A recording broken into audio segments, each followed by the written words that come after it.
Get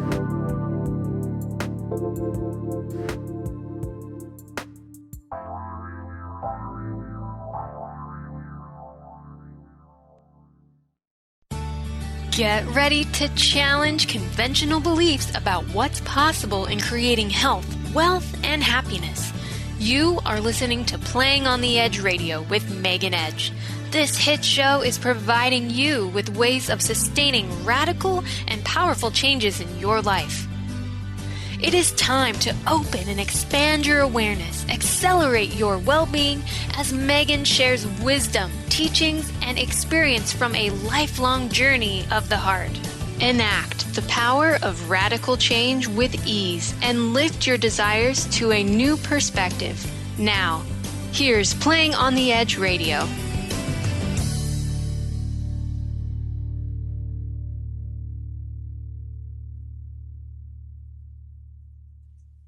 Hello, everybody, and welcome to another episode of Playing on the Edge Radio, Radical Change with Ease. I'm really looking forward to our radio show today, Pat, because we're going to be asking one of my most favorite questions, my biggest question ever. I love the question, why? And the reason that I love the question, why, is because it leads to curiosity. And curiosity is, I think, one of the most important and amazing aspects of humanity. I think it's something that separates us from many other species on the planet in that we can get curious and that curiosity will take us places. And that's part of what we're going to be talking about today. So I'm really excited for us to have our show today. Yeah, and I think part of this too is to really peel back the many layers of why. Mm-hmm. You know, there's the why you just described, which is the why of curiosity. You know, I mean, you've raised a few children, and there's that childlike curiosity. Why is the sky blue? Right? Yes. And so we're going to talk about not only the curiosity and intuitive nature of that 3-letter word, but the conversation about why that isn't about curiosity. And more importantly, the bigger conversation about what is my why? What is my why? And I had an experience this morning that I didn't really even think would feed into our show today, which is kind of interesting.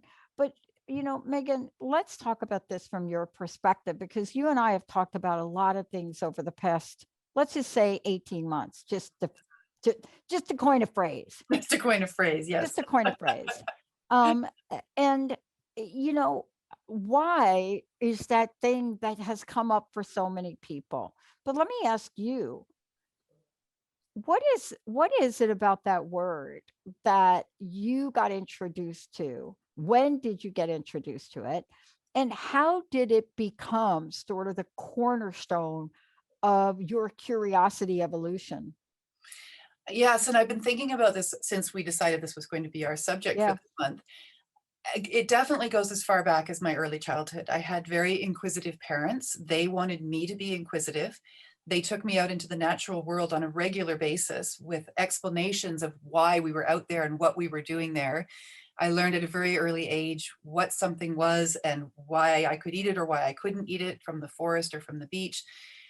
And my father being a journalist and a publisher of newspapers, my mother being very, very curious and very bright, there was constant conversation. So the question of why was something that we discussed all the time, regardless of what it was, whether it was something we'd seen on the news that evening or that day, or something that had happened at school, or just, it was just always, we were always curious. We were a very curious family.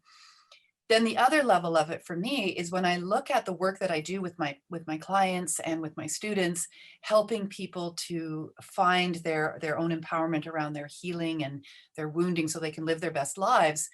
The place that we start with is that first question of why. You know, why would I want to change? Why do I feel the way I feel? Why am I not happy? Why does this hurt?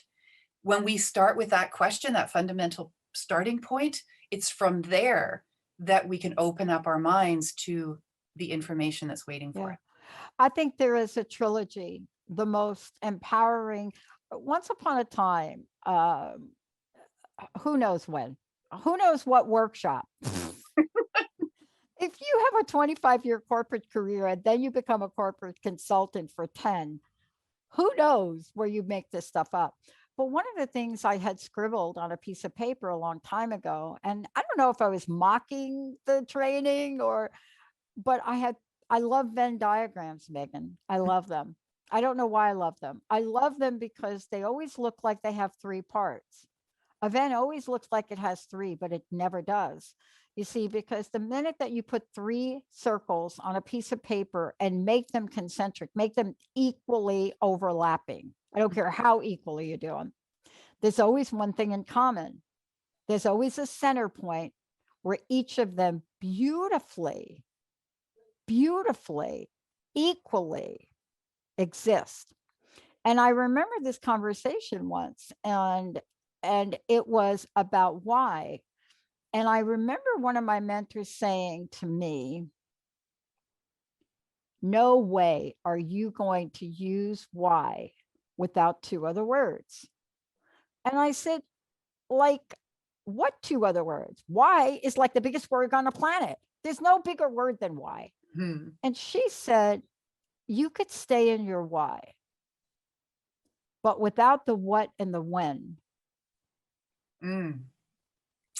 you will stay in a place of exploration and cease to exist. Now, that is some strong mentor language. This is the same mentor that said to me one day, I shared this on, said, oh my God, Pat, you are the fastest runner I've ever met. Now, I have to tell you, I am not a fast runner. This had to be a joke. Everybody knows that I have to hit the softball really far. You know why? Because it takes me 5 times longer to get first base. But I'm close to the ground. That's why I make a great shortstop. She says, oh my God, you're like the fastest runner in the world. My God, I've never seen anybody run faster than you. And I just looked at her and she says, you know, you're the fastest runner I've ever seen run in place. Nobody else runs faster than you in place. Nobody. It took me 3 minutes to realize what that meant.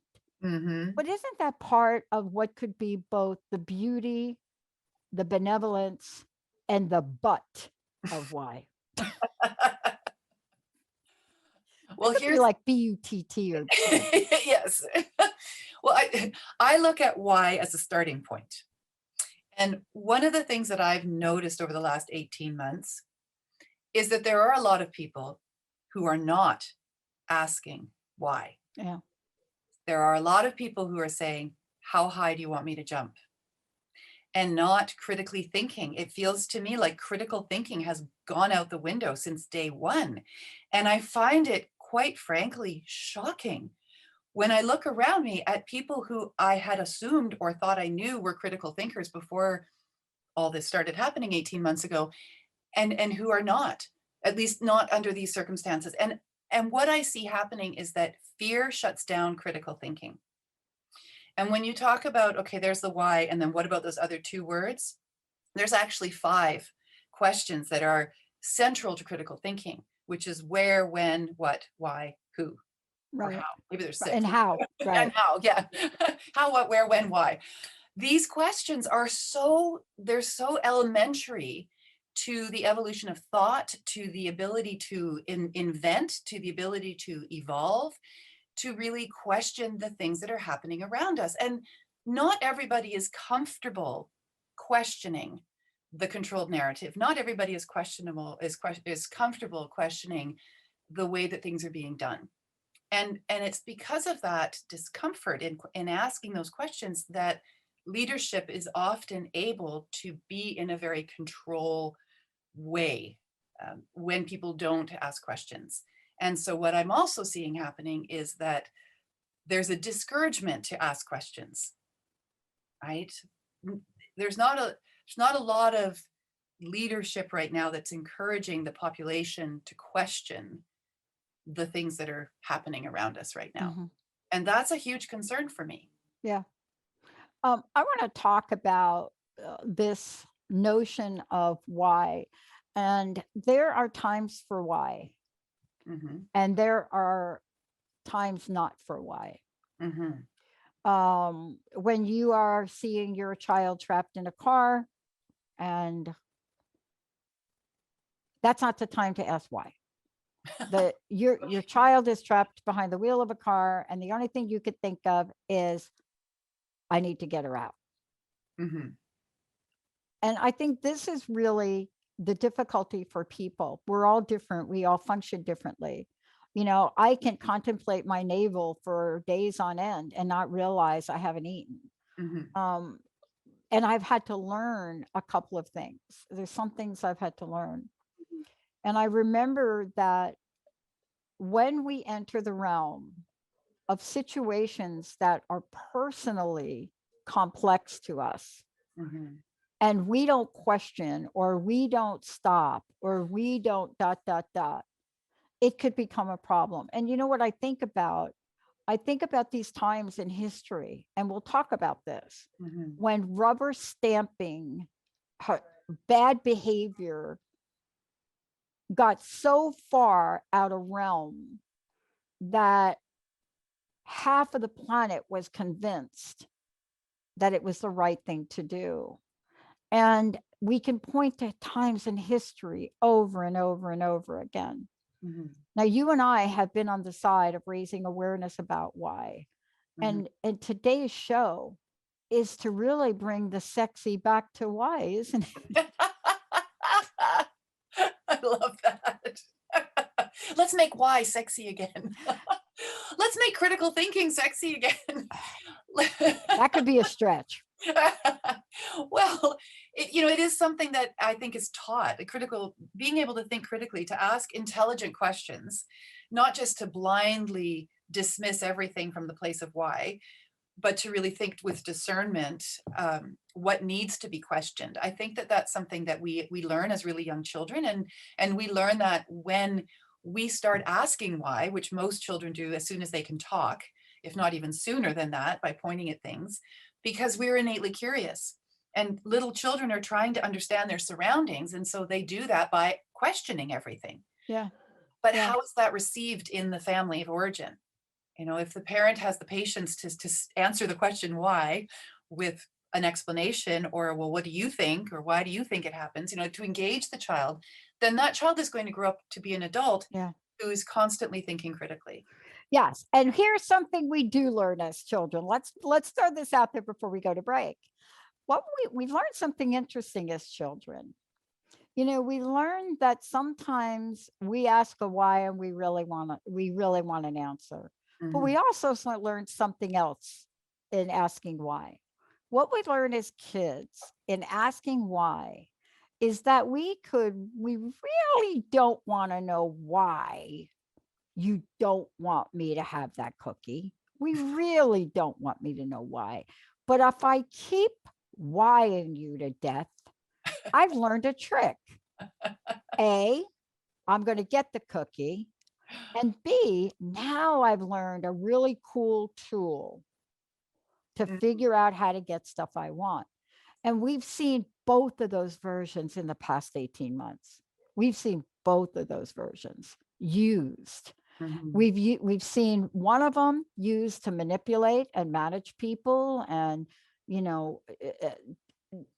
convince people of things that they wouldn't ordinarily even contemplate. Mm-hmm. We've seen that in the why. Definitely. And yet, the most graphic commercials about don't smoke can't get people not to smoke. When we come back, I mean, you've seen them. I've seen them. Oh, yeah. What about encouraging curiosity? Mm-hmm. Where is it appropriate? How do you learn the art of it? And when the building is burning down around you, may not be the time to ask who started the fire. Right. And why. Let's take a short break. When we come back. Encouraging curiosity. How do you start? Where do you begin? And is it the next pillar of leadership? Megan Edge is going to be taking us on that journey. We'll be right back.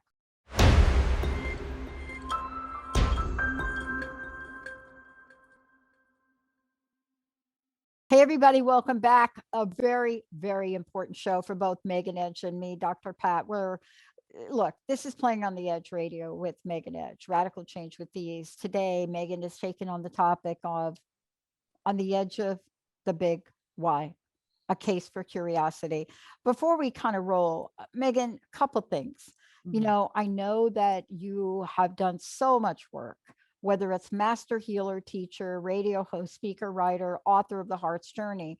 You know, there are a lot of things now that I'm sure you're looking at and opening up and saying, wow, we've got a big job to do. What are the many ways people can find out about you and work with you?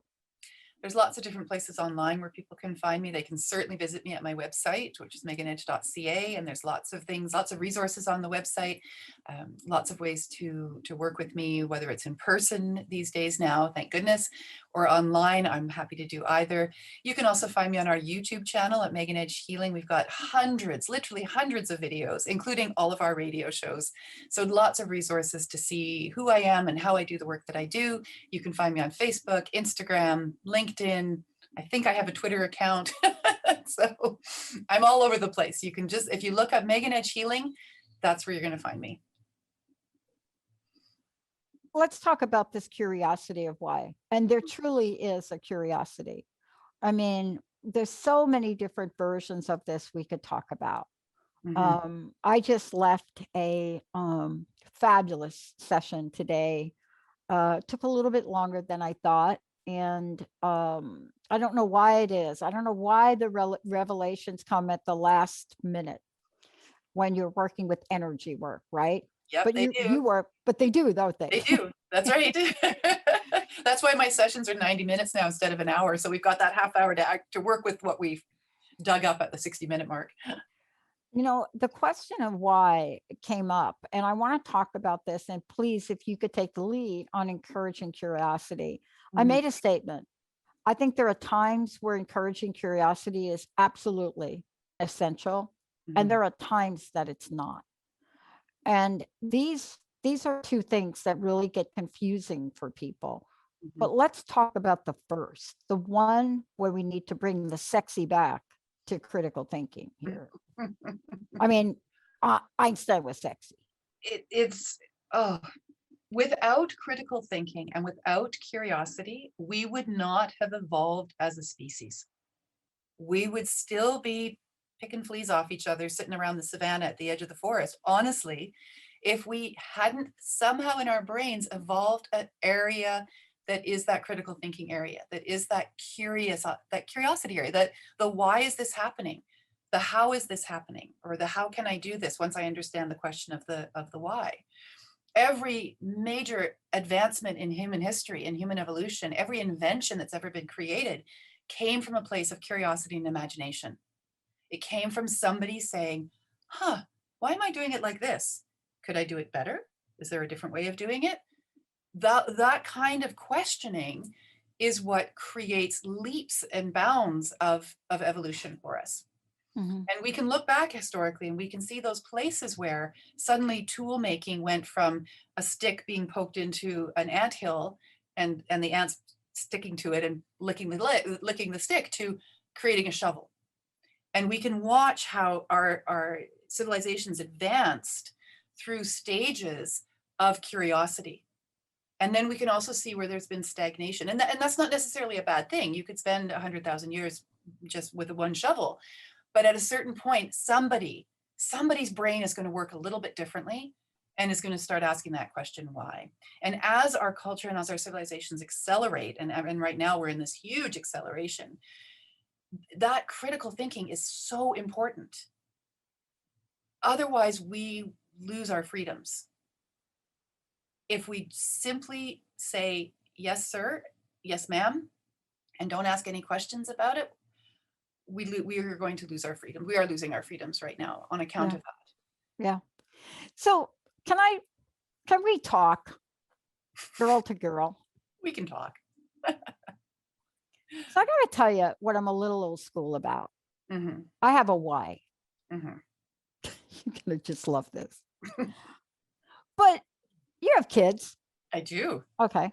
Yeah. And myself and Linda, they say we're old school. Now, here's why they say we're old school. Because somebody said this to us a couple of days ago, and we said, why? I mean, why do you think I mean, honestly, my brain created the technology of TTR. Mm-hmm. I mean, is that old school? So here's what they were saying. And I got my answer. And I really want you to help with this, because this is at the core of why we need critical thinking. Mm-hmm. So if Linda and I react to, like, so I changed the question. Mm-hmm. Instead of, why do you think, I mean, that's like New York and New Jersey. What? I said, what is it about us that makes you say that? And the answer was interesting. We just want to email you. And we're like, well, we just want to talk with you. Mm. And I looked at a series of emails this morning from my team. New team, fabulous jumping in, great communication. I realized something. Mm-hmm. There's an answer to Linda and mine's why. We get 100 emails an hour on a good day. Yeah. So having 3 or 4 emails go back and forth,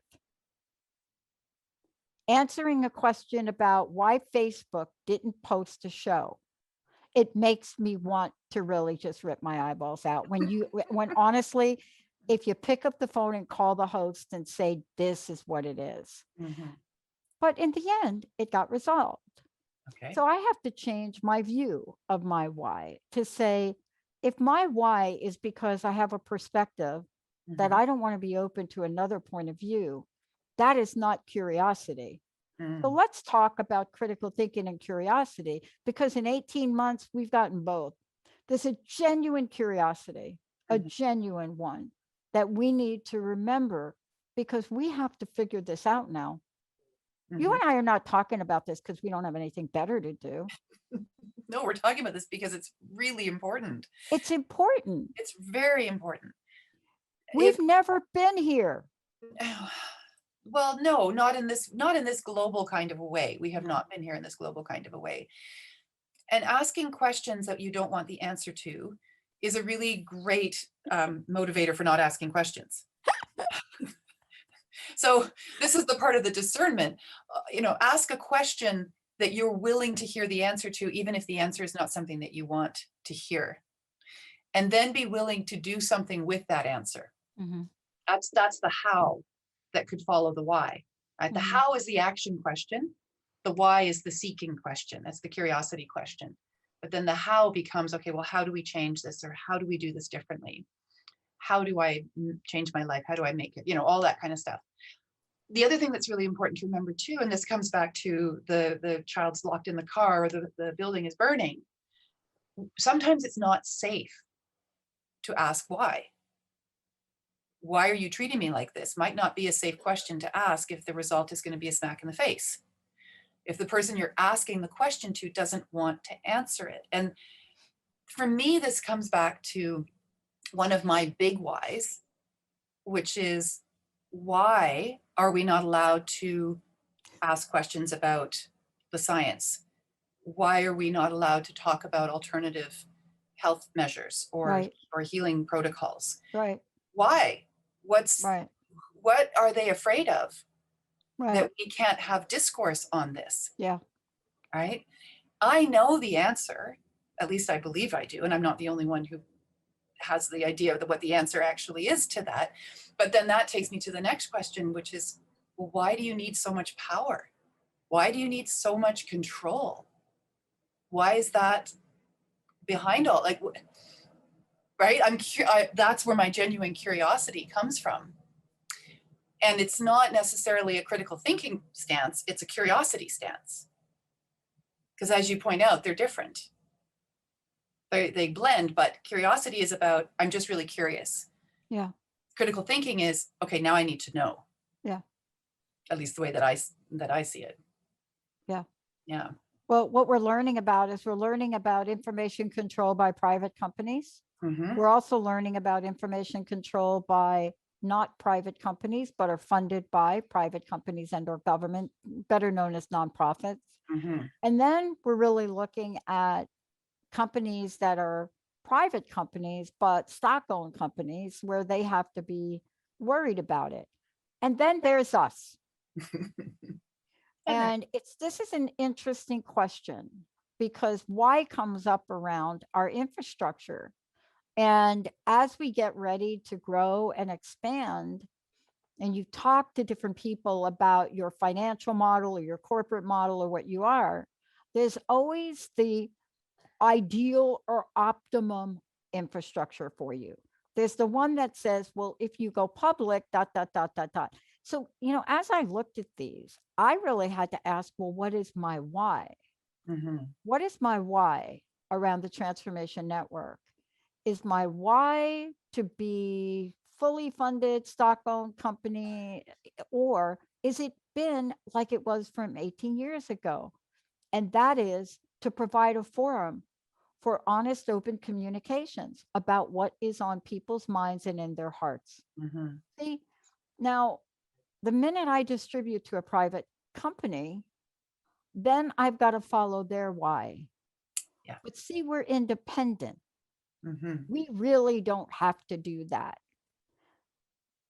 But this is really where we have to think about what is our own why. Mhm.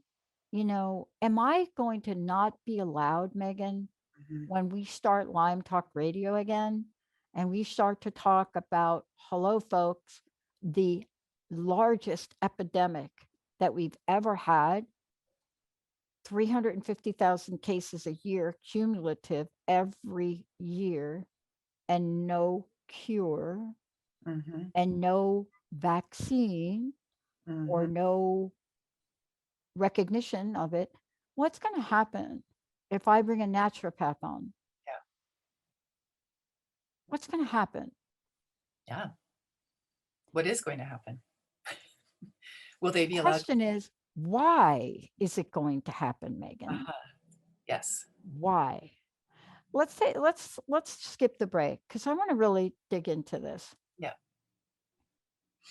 I've heard a lot of things in my life. I've Mhm. said a lot of things in my life. I have a lot of training. Corporate executive, CEO. Damn, I've even been in a video with John Legend. Well done.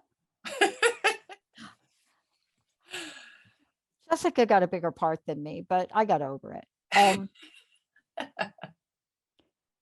But I'm starting to really look at what you all want, you all Mhm. want, and our audience wants. Mhm. And I had to tell, two things happened today. I had to go back to two of my financial people and say, I'm not doing that. Mhm. And they said, well, you better have another thing. And I said, we're going to do crowdfunding. We're going to declare ourselves an independent network. We're going to make a commitment to stay that way. We're going to talk about the technology we're developing, and we're going to ask people to contribute to that value system. Mhm. And they said, nobody will ever donate. And I said, why do you think that? Why not? but, Why not? but, but do you see, we're Yeah. being faced with, and can you talk to this from your perspective? Mhm. It just doesn't feel good to lose our freedom of speech. Please. No. Why aren't more people asking why? I believe a lot of people are asking why. I believe that there are millions and millions of people across the planet right now that are asking the big why. And they have a voice. They've had to take their voice off mainstream media. They've had to go to alternative or off mainstream media in order to find a platform where they're not going to be taken down the moment they open their mouths and say something contrary to what is the mainstream narrative. We've seen it happen over and over and over again. And you and I we've done a number of shows now on the edge of losing our voice, on the edge of mass manipulation, on the edge of the new abnormal. questioning and looking at what is exactly happening here, where we have grown up with an assumption that we have a freedom of speech as an innate human right. And yet it's actually not an innate human right. There are lots of countries where it is not, and there is no voice, except for those few brave people who are willing to stand up with a voice and question critically those questions that we ask: the who, what, where, when, why, and how. Those are the people who are able to make a difference in a way that is, I believe, absolutely fundamental to whatever the next stage is for our species globally, for each country, for each community, for each family, and for each individual.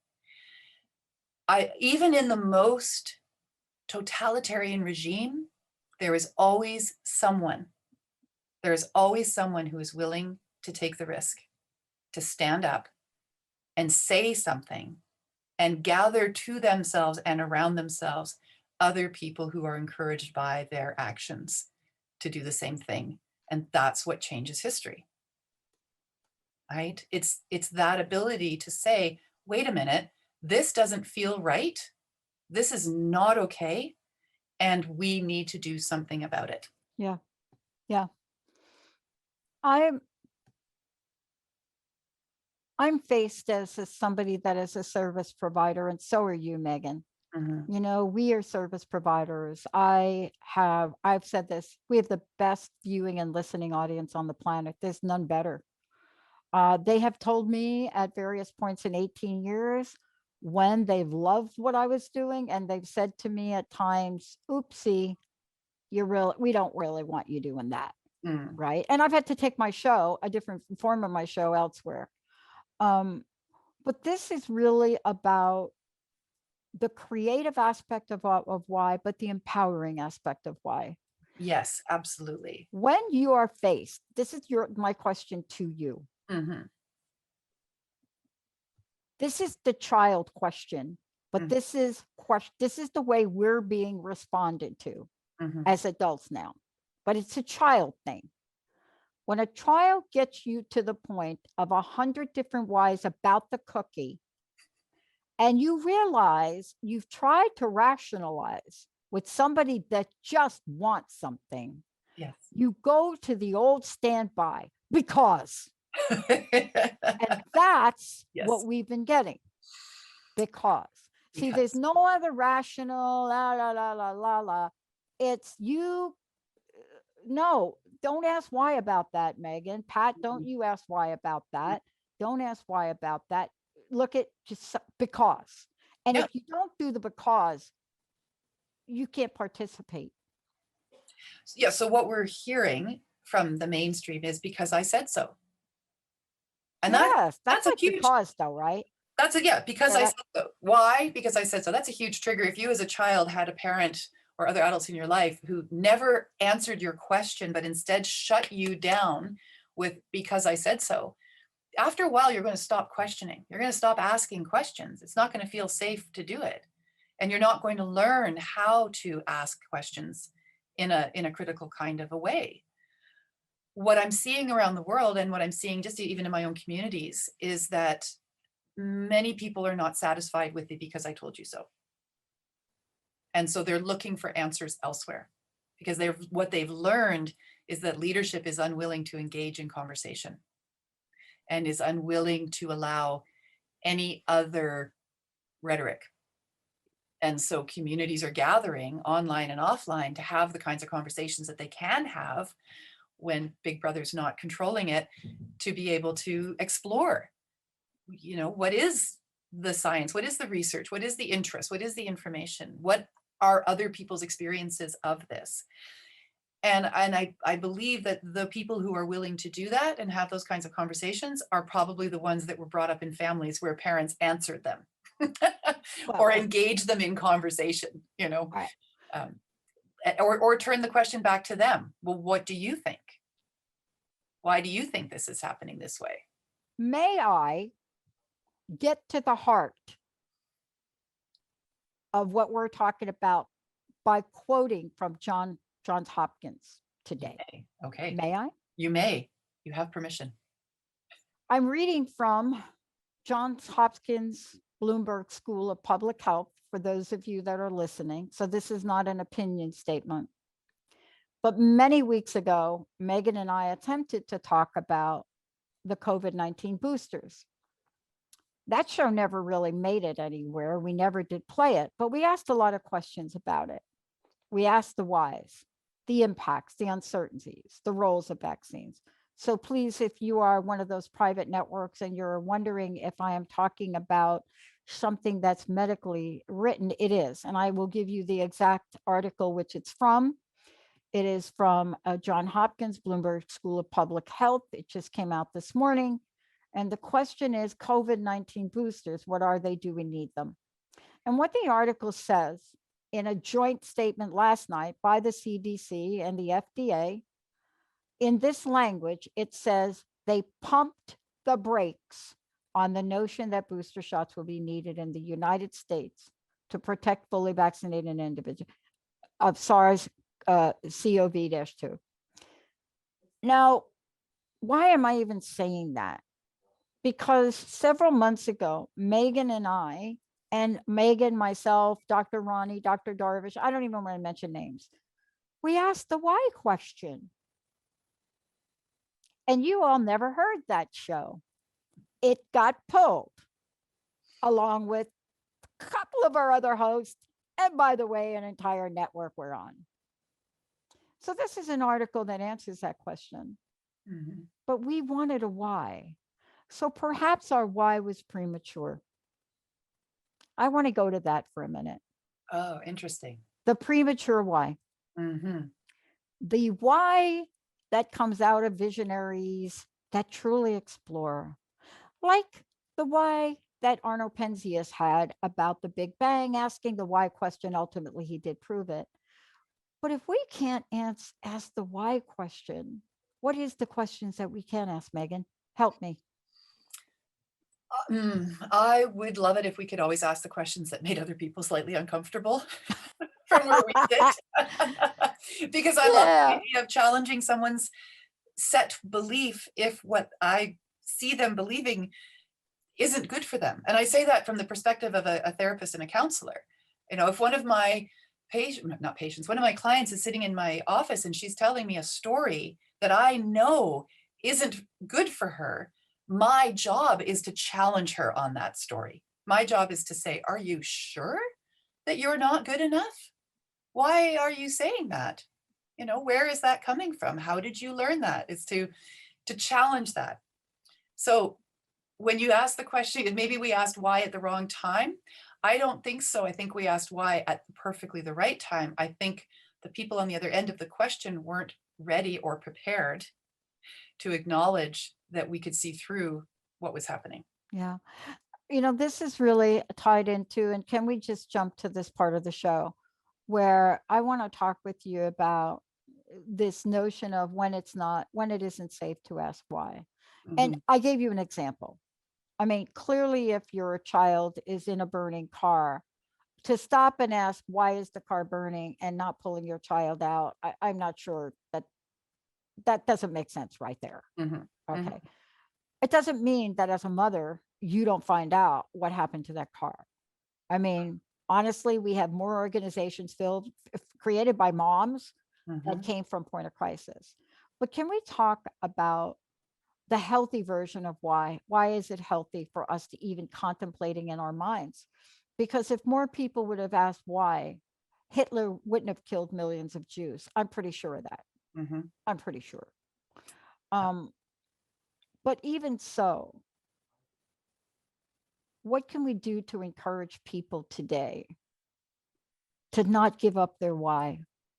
Even if your friends and family get afraid for you, mm-hmm. even if you have a network that might be censored, tell us about that. So the question is, when is it not safe, and what do we do if it's not safe? And, you know, how do we hold on to the courage to hold on to our why in the face of everybody telling us you can't ask your why? Mm-hmm.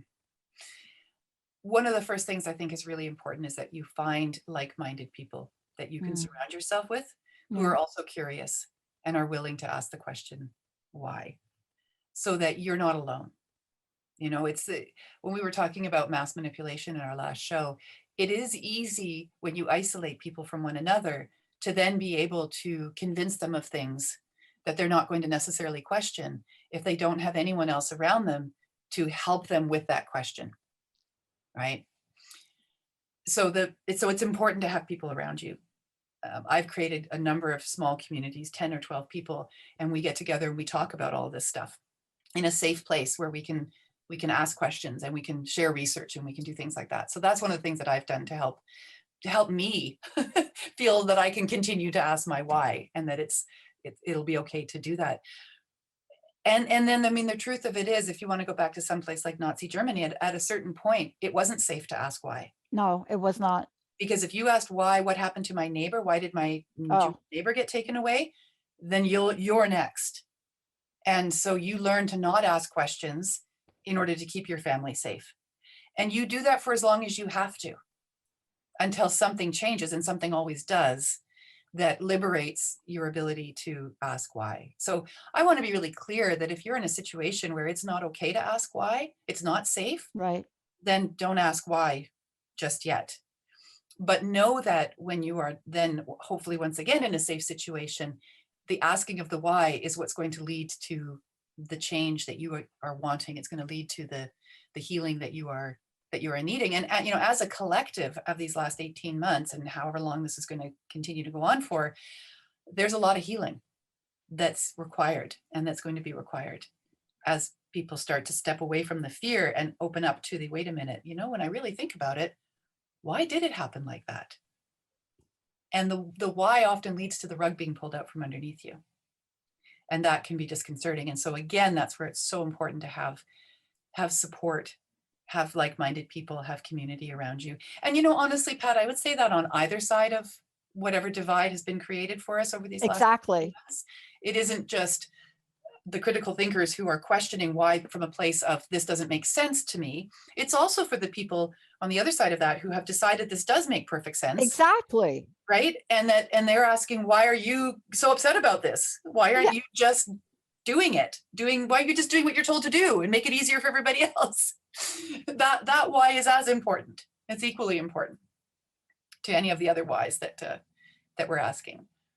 You know, I got asked the why question when back before vaccines, in the middle of this, I was asked the question, Pat, why are you adding an additional room on? We're in the middle of COVID. I mean, on the surface, when people see you do things like that, it just doesn't make sense. Why are you expanding your studio and office space? You know, that doesn't make sense. You know, COVID. And then they had a story. And I said, oh my gosh, my answer's easy. I have people that come in. I need to make it safe feeling for them to have enough distance between them and a place that they could eat lunch. I said, it has nothing to do with how I feel about the economy or COVID. Mm-hmm. You know, my why is people need to have a safe space. You know, you can't have a space where there's not enough room for people to sit and eat their lunch. And people are not able to go out like they did and go get a burger or go get this. Mm-hmm. And the person looked at me, Megan, and said, oh. And I thought, it's so interesting how we live in our own world. Mm-hmm. And maybe if we explain things a little differently, or maybe if we try to see both sides. But I want to ask you in this question moving forward. This is not only as humans our greatest gift and yet our greatest challenge. How do you see this unfolding for us in the forthcoming months? Where is Megan Edge's heart? How will you work with your clients? Well, I hope that they'll come and see me in person, fundamentally and ultimately. I have to, I mean, in all honesty, I actually resist and dig my heels into the idea of putting everything online and doing everything at this distance, because for me, that social is so important.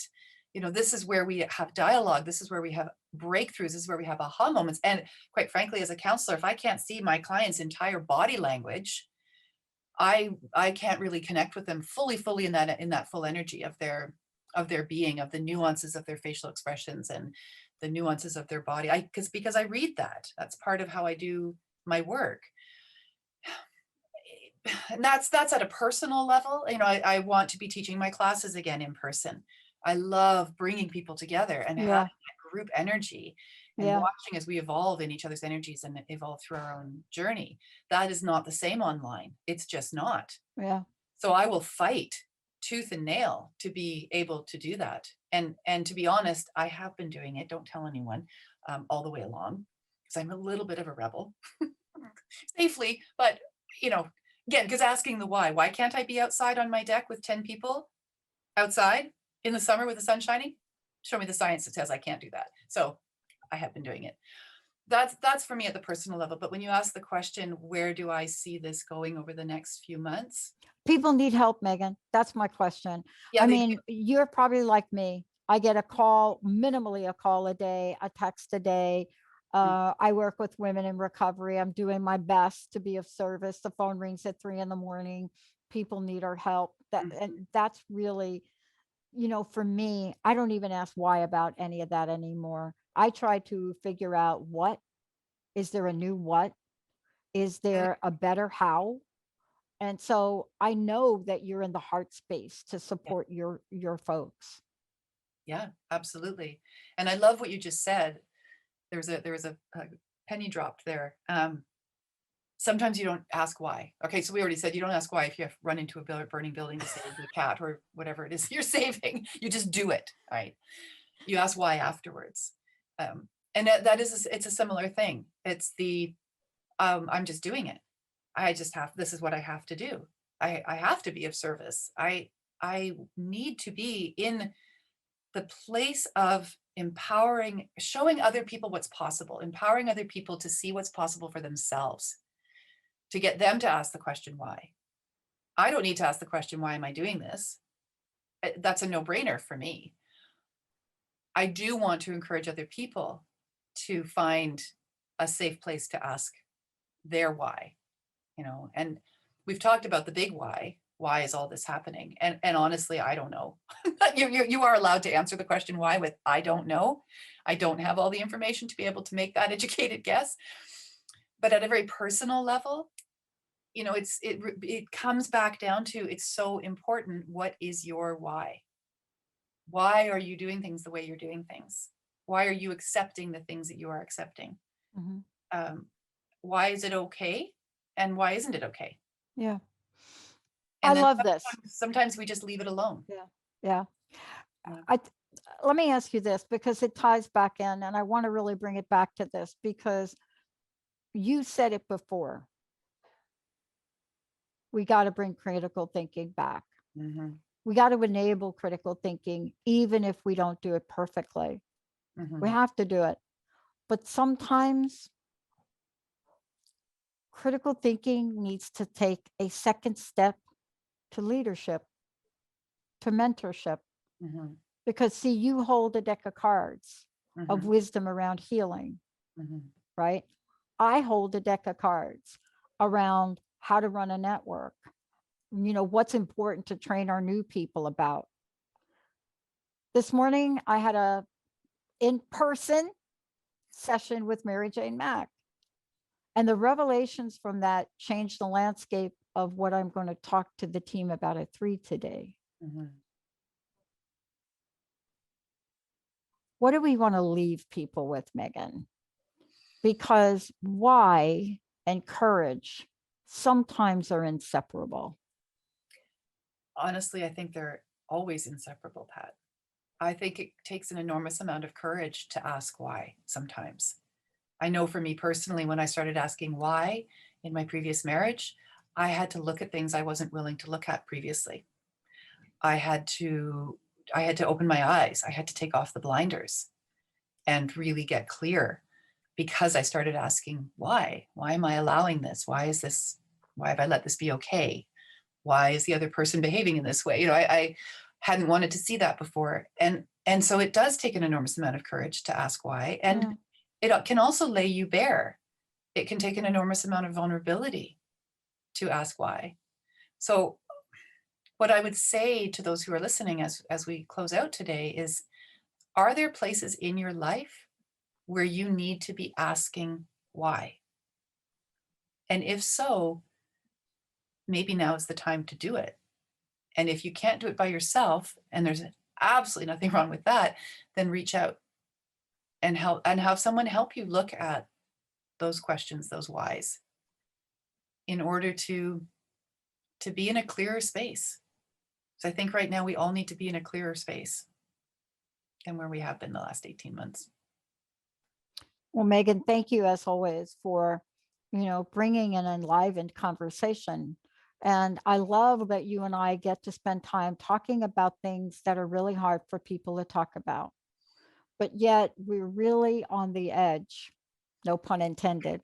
We're really on the edge of greatness, moment to moment. Yeah.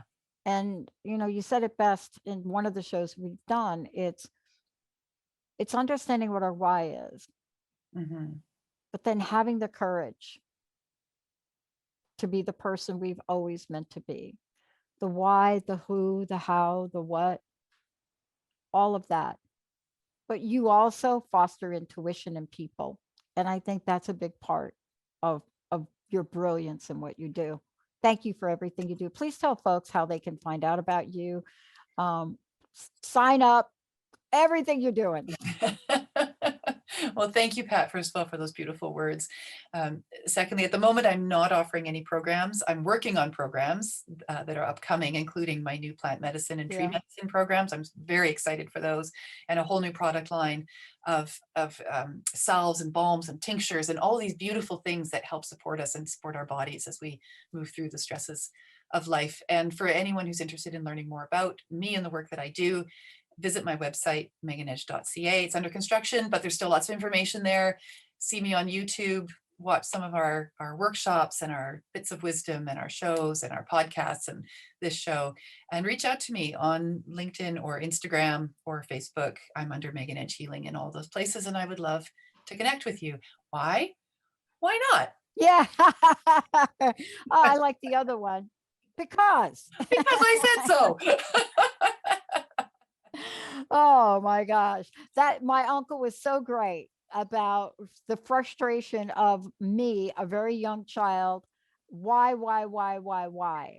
Very intuitive about him to teach me. And he was so patient. But when I asked the why question to change my great-great-grandmother's eggplant Parmesan recipe, the answer came back in a lot of Italian language I cannot repeat on the show. Megan Edge, everybody. I'm Dr. Pat. We'll see you next time, folks. Thank you, Pat. Thank you, everyone. Take care. You've been listening to Playing on the Edge Radio with Megan Edge. Tune in each month on Transformation Talk Radio and the Dr. Pat Show Network, providing you with ways of sustaining radical and powerful changes in your life. If you've missed any part of this episode or want to find out more about Megan Edge, visit her website at meganedge.ca.